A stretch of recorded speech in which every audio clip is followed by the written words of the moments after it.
So DaVinci Resolve 19 is here, and it is jam-packed with fantastic features in all the pages: edit, fusion, fairlight, and of course color. So I'm going to show you a few of my standout features in the color page, but stick to the end because I've got one little surprise one that I want to show you. So there really are a lot of big features in the color page, so I'm still getting my head around it. So this is just going to be an introduction. I'll do more detailed episodes later on. So the first one that's caught my attention is this one here called Color Slice. This is fantastic. So it's giving us 6 vectors. So it's our red, yellow, green, cyan, blue, magenta, and a 7th one, which is skin tone.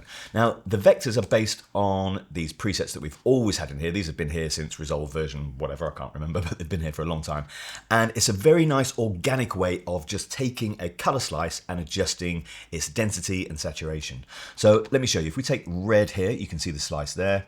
Here's yellow, you can see the slice there, and we can adjust the center of the slice, so you can adjust the exact point at which it's going to pivot around. This is a really nice organic tool, so there's no need to do keying or anything like that. So watch what happens when I adjust red. So if I take this one here, this is density and this is saturation, and if I just push density up, watch the red square here on the color chart, and you'll see that it does indeed become denser in a really nice organic way. Now if you want to see what's actually being affected, you can click here, and it will show you what's being affected. So it's got a natural sort of fall off, and you could adjust that center point if you wanted to get a bit more accuracy.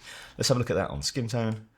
So there we're just adjusting our skin tones, okay, and saturation. So what we can do is start playing with these vectors and then bring skin tone back and things like that. So let's take a look at this on a practical example. So I've got this shot here. This is just a very simple node tree that I've got going on. So it's going Canon C-Log2 to DaVinci Wide Gamut, DaVinci Wide Gamut back down to Rec. 709. And I've done a little tiny bit of balance here, not a lot, just bringing down a little bit of offset. So let's see what we can do with the color slice. So obviously if I take this here, it's going to adjust that taxi and the letterbox there with the density and indeed the saturation. So we take saturation out. And again, you can see how organic this is. It's got a really nice fall off. It's not affecting anything else. But let's say, for example, we wanted to work on this building here. We want to get the color right on this one. So what I'm going to do is I'm going to find out which one it is. So I'm presuming it's going to be either blue, which it's not, or cyan. So there, cyan is picking it up, but it could be a bit more accurate if we adjust the center control. So what I'm going to do is put my highlight on, and this is going to allow me to see all the time what that cyan's doing. So now I can adjust my center. I'm just checking that I'm getting the best point. There you go. So now, so you can go plus or minus 1 on the center. So now I'm getting a little bit more of that cyan captured within the color slice. So what I'm going to do now is take my highlight off, and I can start adjusting the density here.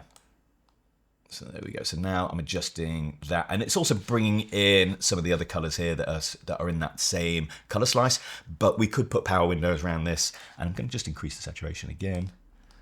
And there we go. So if I take that on and off, we've got a really nice adjustment of that building without doing any keying work at all. So this is a really nice way of working it. I'm really loving this tool so far. And across the top here, you've got global density, global saturation, that kind of thing. So we could apply our density globally and then fine tune each vector on its own merit.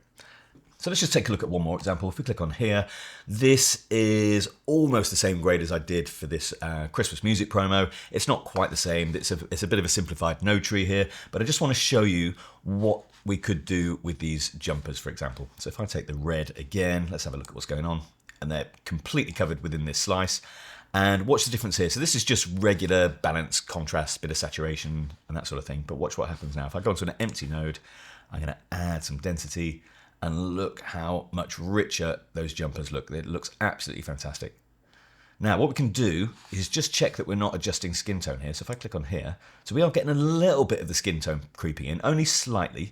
So we could start playing with the center. So let's put that highlight back on and just check if there's not a better place for it. In fact, there is probably slightly better capturing the jumper. Take the highlight off again. And if I wanted to, I could pull back a bit of saturation in the skin tone, and that's done. So the next thing I want to show you is in the effects, and there's lots of new effects in version 19, but this one is a particular standout for me. So let's go to the effects here, and it's this one here called Film Look Creator, and it's doing exactly what you'd expect. This is for building film looks. So traditionally, film look would be near the end of your node tree. This is a very small node tree here, but let's just throw it on the end here, and obviously just before my CST, and let's have a look at what this is doing. By default, it already has a look. And what this is not doing is doing film stock emulation. It's actually just to build your own filmic look. So it's Blackmagic Design's own film look creator. So you're going to get some pretty exciting results out of this. So the default is 65mm. Let's just have a look at a few of the others. And you've got a cinematic one there, bleach bypass, all your favorites are in there. But let's start off with, in fact, let's go default, no effects, and build our own. Oh, in fact, what you can do, just to show you the color blend, you've got several settings. You've got color settings, and then you've got your effects, okay? So the color is these settings here, so it's exposure. I'm going to show you that in a moment, but we can actually set that back down to 0. So we've only got the effects going on, which would be halation, grain, bloom, that sort of thing. And we can kill those as well. So let's put them back on. And let's have a look through it. So if I'm going to go to custom here, the color space overrides. What this is doing is, by default, this is going to work in the timeline color space that you're working in. So I am currently in DaVinci Wide Gamut Intermediate.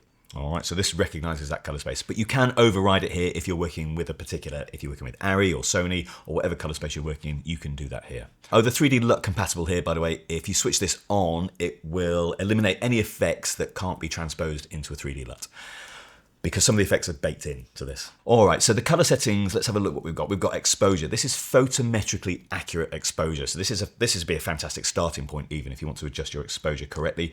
Contrast, highlights and fade. So fade is shadows. So this is adjusting our highlights. This is adjusting our shadows. The white balance here is using chromatic adaptation. So it's a technically very good way of doing white balance. So let's have a look at that. You can see that we get really pleasing results there. Tint, skin bias, subtractive saturation. So this is actually using subtractive techniques, which is a much more filmic look. If you watch my waveform here, as I increase saturation, what you don't get is an increase in luminance that you would traditionally. Richness is just going to enhance the richness of that, and how much bleach bypass you want in there. That's quite a nice little slider in there. So that's the color settings. I'm doing this really quick. I'm just giving you an overview. I will do an episode on this much later that will go into this in a bit more detail. Halation, so you've got all the cool things that you're going to need. Let me just move my scopes out of the way. Bloom, grain, so you've got all your grain. So these are the tools that have traditionally been in Resolve, but they're now neatly in one effect. So this is what makes this really cool. You're going to use one node to build up this film look, which you can just copy across all your program. Flicker, gate weave, I'm not going to go into all these in any particular detail, but what I do want to show you is this split tone. So to show you that better, if I go onto a grayscale here, let me show you exactly what's happening with that. Let's put the film look creator on. Again, we get this sort of filmic look already. So I'm going to go in here, say no effects. Let's switch on split toning. So what split toning is doing is separating your red, green and blue channels in your highlights and in your shadows to give you a much more filmic look. So if I go amount, obviously it's 0 at the moment, and watch the waveform here. Let's bring this up here. Make it a little bit bigger still. And as I increase the amount, you see that our highlights start separating. That's our red, green, and blue channels. If you want to know how to do that, by the way, if you click in here and go RGB instead of Y. And then you'll also see there's a pivot point here, at which point there is no split toning. Obviously, that would be your sort of mid-gray point traditionally. And then coming down to our shadows, we see that we're splitting again. So how does that look on the actual grayscale? If I increase the amount by a lot, you're basically seeing that we're getting cooler shadows and warmer highlights, which is a very traditional filmic style. You can adjust that with the hue. If you want to go your own particular mood, that's absolutely fine. And you can adjust the pivot point. So obviously that amount is a bit extreme. You wouldn't go that far. You'd have something much more subtle like that going on. But this is a great tool to have inside one big effect. So I'm really looking forward to playing with Film Look Creator a little bit more. So the next effect I want to show you is also in the effects palette. So I'm going to click on here, and if I go to the library, it's this one here called Defocus Background. So watch this. I'm going to go to this shot here. I'm going to grab that, drop it on. And what it's going to do is allow me to defocus the background, but obviously we've got to give it some information about what the background is. So to do that on this shot, really easy, I can just go to the magic mask here. I'm going to click on the people icon. Let's just grab them. Let's just track that quickly. Okay, so what we can do now is start playing with our effects. So obviously we've got blur moving that way. And we've now blurred the background. So it looks really good, but there are advanced options in there as well. So we can saturate that, we can colorize it. We can go to our advanced options, and in here you've got lens or Gaussian. So lens is going to give you, under the right conditions, if you've got sort of highlights in there, it will give you a slight sort of bokeh effect. But the Gaussian, if I click on Gaussian, gives you a little bit more subtle effect in here. So I'm liking this one. So there we go. We've just made a really nice, quick defocus background. Obviously, to get rid of these lines, if you click in here, you can get rid of those in here. Let me just enable and disable that, and you're getting a really good defocus effect. And just to add to that, if I go to the beginning of this shot, just one thing I also noticed in here, in the noise reduction tool, in the spatial noise reduction, you've now got a new option in here, and this is called Ultra Noise Reduction. And what this is doing is automatically adjusting the noise reduction for you. So watch this. If I click on there and say Analyze, it's looking for an area that it wants to measure the noise reduction, and it's adding its own parameters in here that it thinks are correct for the noise reduction for this shot. So all I've got to do now is press play. So I'm finding the playback speeds with the ultra noise reduction are slower than the traditional noise reduction. This, just for reference, this is a Mac Studio M2 Ultra, but it is doing the noise reduction for me. And if you're not happy with it, you can tweak that. So I would just be adjusting the luminance first, and then maybe the chroma if I need to, just to perfect it. But it's going to certainly give you a very good ballpark. So the node tree we're looking at here is relatively straightforward, but often I work in much more complex node trees. And the next new feature I want to show you in DaVinci Resolve 19 is for much more advanced node tree operations. So it's called node stacks.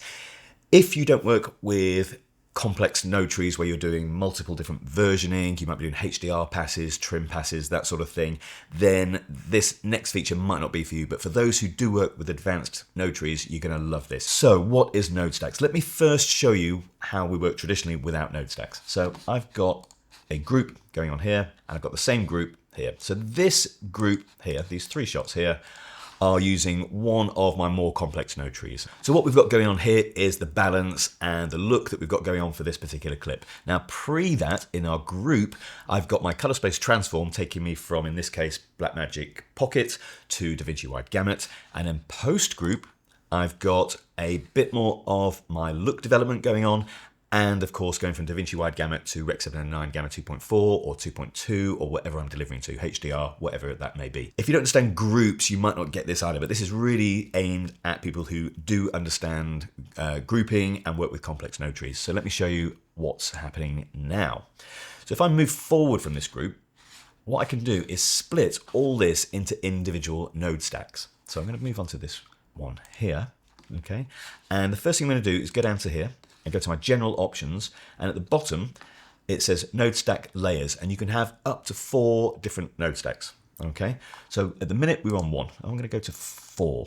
I'm going to say save. You can label them whatever you want. At the minute I've just got them as L1, 2, 3, and 4. It could be primaries, secondaries, power windows, and trim pass or something like that. So think of those 4 stacks as 4 different elements that you'd be working on. So instead of having that large node tree that we've got going on here with our group pre and our group post, what you can do is move forward into this. And what we get now is we still have our group pre, so that would still be my color space transform. Then what I've got is my layer stack 1, layer stack 2, layer stack 3, layer stack 4, and then my post group. Okay, and you can just have 2 layer stacks if you want, but you can have up to 4. Now, the beauty of this is I've got my group pre, and then my first one is just for doing my basic balance. So this is getting the clip in its right place at a clip level, okay? This now looks much neater to work with. If I click on the next one, what I've got going on here is my initial secondaries. All right, so this is where I'm doing a little bit of log control. I might be working in just the highlights. I might be using a color warper, that sort of thing. All right, so this now looks a lot easier for me to control. The third one I've got going on, this is for my power windows and any keying that I might want to do. And then my fourth one here is my look development. So this, for me, is a really great way of working. And also on here then, at the end, I've got my DaVinci Wide Gamut back to Rec 709 or whatever my output is. And that is at post-clip level. So what's the big deal about that? It's exactly the same way of working, but when we come to saving this as stills and copying it across and doing what's called ripple grading, which I do quite a lot of, we have a real advantage in here. So if I go to our gallery, let me create a new still here, okay, and click on our clip level. Okay, and what I can do is save this. I'm going to grab this as a still. And if I right-hand click in here and say display node graph, I've got in here layer 1, I've got layer 2, I've got layer 3, and layer 4 as separate node graphs. Now what I can do is copy one node stack to another clip, just that node stack. So imagine you're with a director and you've got one stack is for your director's tweaks, if you like, director's trim. You could make those changes and then you could just pass that layer stack on to all the other clips in that scene or in the whole program. And it won't affect your clip-based leveling where you've done your balancing and your contrast and that sort of thing. So this is really cool.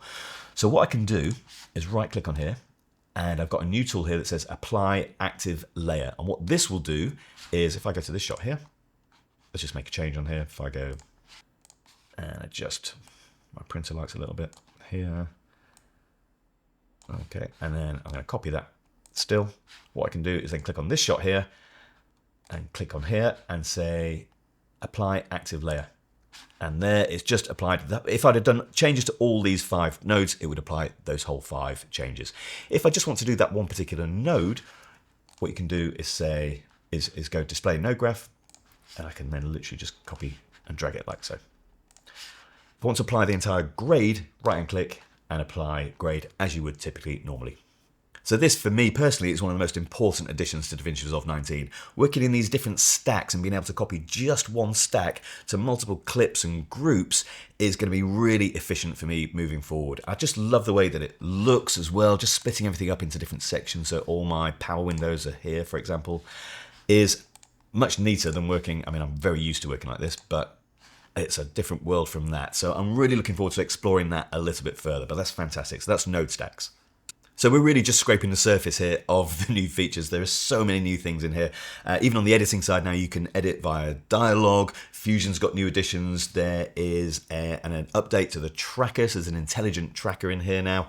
But just before I go, I just want to show you one really cool thing that I found, and it's to do with audio. So let me go and show you. So moving on to the edit page, let's have a look at this music video that I did for Beard Meets Food at Christmas. This is produced by Get Your Media.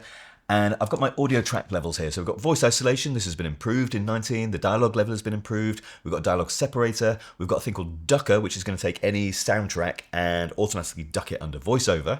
But I want to show you this music remixer. This is a lot of fun. So let's play a bit of soundtrack. I'm going to put that on. So what this is going to let me do is completely remix this soundtrack. So the first thing I'm going to do is take the voice out. Fantastic. I'm going to bring the drums and bass up.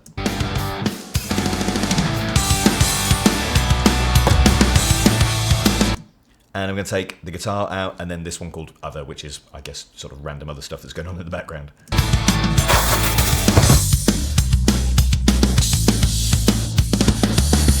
Absolutely fantastic. So I've completely remixed that track and it sounds brilliant. I don't know what it's going to sound like with other genres, but it sounds fantastic. So let's reset those. And let's just do it using these items here.